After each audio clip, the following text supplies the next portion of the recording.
Tumsifu Bwana Yesu Kristo.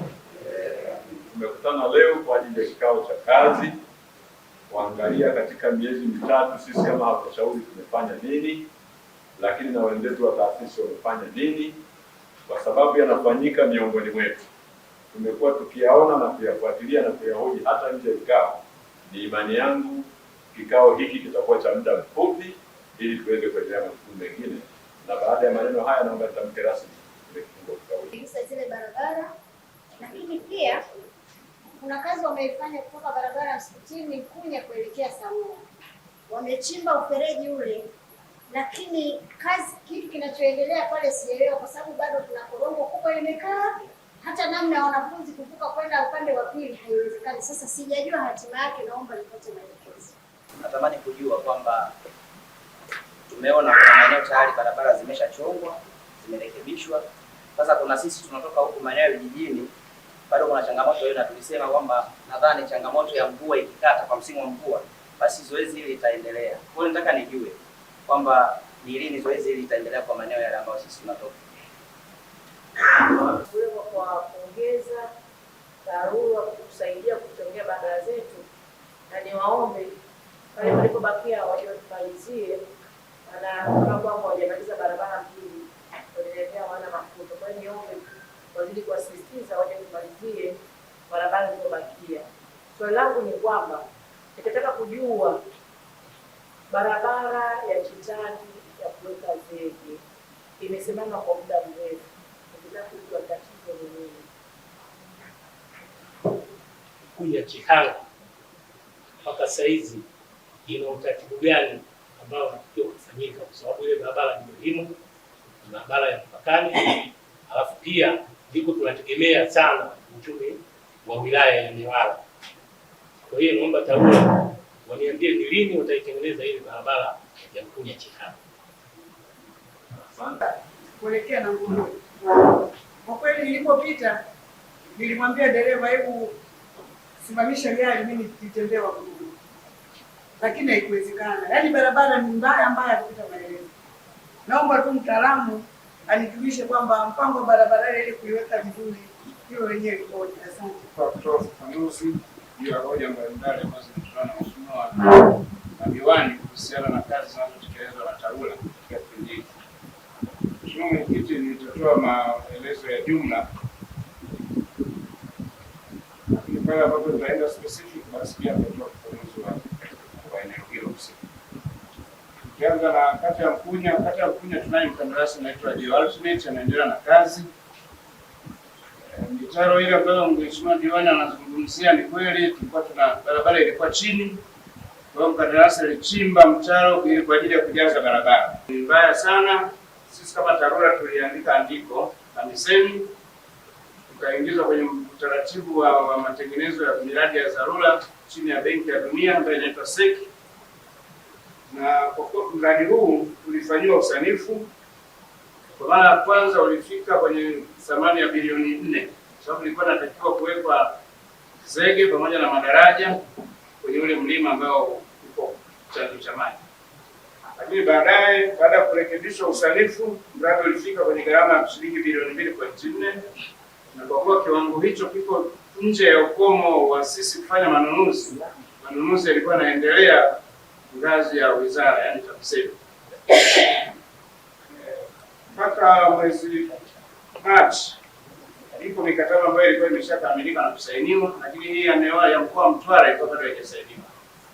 Mradi mkubwa unakuja kufika barabara hii ya Masasi, naona watu wa TANESCO wanafanya kazi kubwa. Lakini pia Mheshimiwa Mwenyekiti, kuna changamoto ambayo ipo kwenye watu wa TANESCO. Mheshimiwa Mwenyekiti, ukikuta mtu amelipia, yani umefungiwa mita leo, baada ya kufungiwa mita leo, baada ya miezi mitatu luku ile kuisha, yani unalipia na ile gharama ya service line ya nani ile ya gharama ya umeme ambao unakopeshwa. Ukishalipia baada ya miezi mitatu tena inapokuja inakuja na lile deni. Kwa nini nataka tu kujua changamoto hii inakuja kwa sababu ya nini? Huko umeme wa vitongoji ambao serikali imeshaingia mkataba na wakandarasi. Nataka tu nijue ndani ya halmashauri yetu ni vijiji na vitongoji gani ambavyo mradi huu wa vitongoji umeshaanza sababu sana. Asante. ya TANESCO na TRA au TANESCO na halmashauri, ambapo yale makato ya kiumeme yanapotokea, kuna baadhi ya fedha zinaenda katika halmashauri au zinaenda TRA, kama mkataba wa mwanzo walivyoingia mwanzoni kwa shirika na watu wa TRA. Kuna shilingi 1500 ya kodi kwa kila mwezi. Mwananchi anatakiwa anaponunua huduma ya umeme, kama mwezi huu ananunua huduma ya umeme, kuna 1500 ambayo inakatwa kama kodi ya jengo lako. Sasa leo nimekuunganishia umeme au nimeunganisha umeme kwangu, ile nitakatwa 1500 ya uniti 10 zile ambazo nimezitumia wakati tunakuunganishia umeme, ili uone kwamba umeme unafanya kazi sawa sawa. Lakini bado ni wana mjini, kuna mradi ambao nilizungumza kikao kilichopita. Kuna mradi unaitwa Energy Compact au jazilizi. Kuna maeneo manne au matano katika eneo letu la Newala mjini, mradi huo unatekelezwa, hususan eneo la kata ya Luchingu. Asilimia kubwa sana Luchingu na kule Butiama kuna miradi hiyo inatekelezwa kwa sasa. Yuko mkandarasi anaitwa Suma JKT, anasimamisha nguzo na kuweka accessory. Kwa miradi mingine tunasubiria lea wanafanya vikao vyao kutuletea, tunatekeleza. Lakini sisi proposal ya maombi tumepeleka karibuni vijiji 100 na vitongoji 118 wana mjini ambavyo havina umeme. Tumefika physically kuona, ila wana mjini kuna maeneo 30 ambayo tumefika kwa kupima na taarifa tunazo. Utekelezaji wake umeanza kwa vitongoji 5 ambavyo sasa hivi vinaendelea kuhudumiwa na Suma JKT. Kwa sehemu nyingine tunaomba tuvumiliane, kadri tutapopata miradi tutasogeza katika maeneo hayo. Nataka kuelewa kule kwetu Mkunya imejengwa vioski. Vile vioski ni fedha ya serikali, lakini vioski vile vinachakaa na mabomba chini pale yapo na maji yanafika sehemu yanapasuka. Vioski vile bado havijafunguliwa. Ni lini vitafunguliwa vile vioski ya kata ya Mkunya pamoja na Mcholi? Kwa maana maji hayafiki kwenye vioski. Maji yanafika kwenye vioski, lakini vioski havijafunguliwa, havifanyi kazi. Huyo maji yanafika sedi yanapasuka yenyewe chini. Kwa hiyo mimi naamini hata serikali itafika sedi kwenda kuwakamata wananchi wangu kusema kama wanavunja mabomba. Vile vioski bado havijafunguliwa. Sasa ni lini vitafunguliwa vile vioski? Bado mwalimu wa Kiswahili Mlekundi anasema. Pia kuna mheshimiwa mwingine ameuliza, ameomba kujua changamoto ya vipuri ambavyo vimekosekana kwenye eneo lake ambalo tayari bomba zimelazwa, lakini watumishi wangu wanamwambia atoe wananchi wachange fedha. Kimsingi mwananchi haruhusiwi kuchanga fedha hadi ya ununuzi wa vipuri. Mheshimiwa Diwani, ni kuombe radhi kwa hizo kauli ambazo zimesikia kwenye kata yako, lakini tutashirikiana mimi na wewe kuhakikisha kwamba vipuri vinakuja kwenye kata yako na wananchi wako watafungiwa na wataendelea kupata huduma ya maji. Kuna tenki limejengwa la lita milioni 6 na ukiangalia pale Mnui ni kama 1500 matenki matatu, lakini pale ni milioni 6 ambayo atakuwa anapokea moja kwa moja kutoka Mitema, alafu yanashuka pale na Mbunga, yanashuka mpaka Mnui mpaka huko Newala mjini. Kwa hiyo Mheshimiwa Diwani, nikuhakikisha baada ya mradi kukamilika tutakuwa na upungufu wa matenki, kwa sababu wakazi wa Newala yote wanatumia maji lita milioni 6, lakini milioni 4, lakini ile tenki lina lita milioni 6. Sasa tumepigia hesabu watoto ambao watazaliwa na wageni ambao wanakuja. Na pia Mheshimiwa Mwenyekiti, tumekuwa tukiwasaidia kina mama kwa juhudi za kuzaa, kwa sababu maji tutakuwa nayo mengi na hayana watumiaji. Mradi bado haujakamilika. Mheshimiwa Diwani, hii bilioni 84 ni budget. Na sio kwamba pengine zimekuja bilioni 84 tunazo, zingekuwa zimekuja tunazo usini bado zingeshakamilika sasa. Ni dhahiri kwamba mradi ulikuwa miezi 20 ambao ulianza Juni 22 utakiwa ukamilike 23, lakini mpaka sasa mradi haujakamilika. Katika hii miradi miji 28 kuna miji 24 ni fedha za mkopo kutoka benki ya Insurance. Mheshimiwa Mwenyekiti, mimi niendelee kukupongeza kwa kuongoza baraza vizuri, lakini pia niendelee kuwapongeza waheshimiwa madiwani kwa kutoa hoja nzuri ambazo zote zipo katika kujenga halmashauri yetu ya mji Newala. Na machache pia nitoe pongezi kwa na Mheshimiwa mkuu wa wilaya, najua kwamba naye pia ataongea vizuri kwa mapokezi mazuri ya mbio za mwenge katika halmashauri yetu ya mji Newala, katika mkoa kwa ujumla, na ofisi ya mkuu wa wilaya na waheshimiwa madiwani na watendaji wote. Tunaona pia miradi imepita vizuri, kwa hiyo hongereni sana. Mimi nizidi kusisitiza mheshimiwa mwenyekiti, tuzidi kufanya kazi kwa bidii, tuzidi kuwa na ushirikiano. Ndio maana nasema mimi sina mengi, sababu halmashauri yetu na mheshimiwa DC yuko hapa ni shahidi, halmashauri yetu inaenda vizuri sana.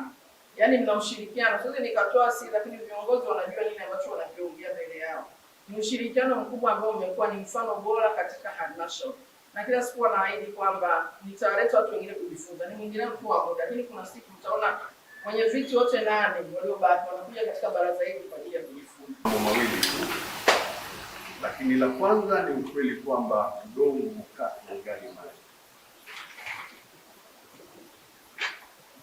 Muda mfupi uliopita tulishiriki kwenye mbio za mwenge wa uhuru. Inanilazimu ndani ya nafsi yangu kutumia baraza lako kutoa shukrani ya pekee sana, kwanza kwa wananchi wa wilaya yetu, lakini najua magumu waliokuwa wakiyapitia katika wilaya hii, najua tatizo ya fedha na mahitaji yaliyokuwepo, lakini sikuwasikia wakipiga kelele, ila nilishuhudia kazi. Huu ndio wenye pointi nyingi tunautaka huu. Kwa hiyo kazi haikuwa nyepesi mpaka kuamua mradi gani tuweke kwa ajili ya mbio hizi, na hasa watendaji wa vijiji na kata.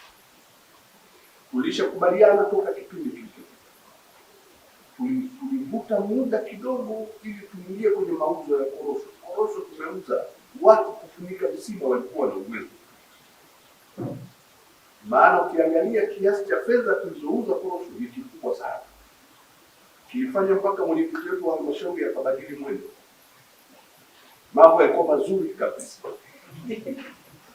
Sasa niwaombe watendaji wetu tusaidie wasii wananchi kufunika visima vyao. Tukiwabaini tuwaseme huyu hana,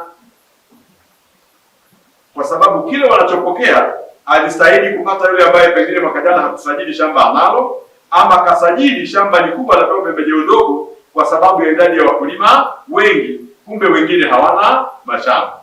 Jambo hili watendaji wa kata tusaidie kwenda kulisimamia.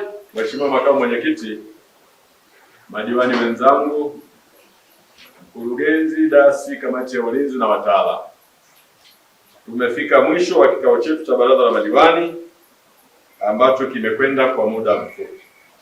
Kila aliyesimama ameendelea kuimarisha hili jambo na kuomba liendelee, na mimi nasisitiza haya mahusiano yaliyopo sasa ikibidi yawe mara mbili ya haya, ili hata vile vineno vidogo vinavyoweza kuchelewesha vikao vyetu visijitokeze katika awamu zingine.